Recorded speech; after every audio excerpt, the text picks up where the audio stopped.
So my first real writing job was at the New York Post. I was what is known as an agate clerk. And then 1 or 2 days a week, I'd usually get a little bit of freedom. I'd get a reporting assignment.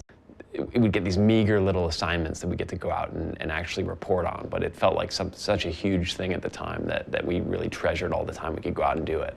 And the newsroom was just full of these characters.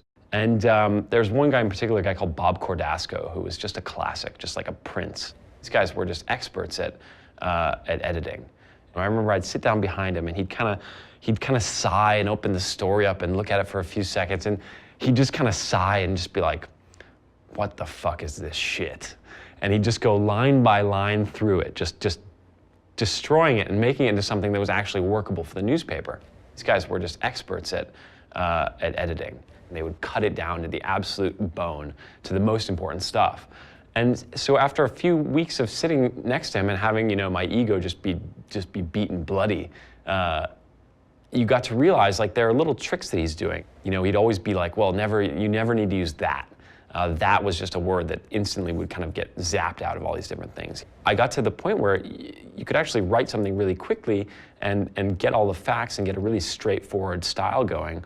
And he'd open it up and he'd kind of make a couple changes and that'd be that, and it'd be on its way. So only through this kind of flagellation process where he's just tearing off chunks of all this terrible prose, looking back on it, I just don't even dare open it up because it's all just so florid and terrible. He would really pull back the essence and get to something that was really straightforward and usable and easy.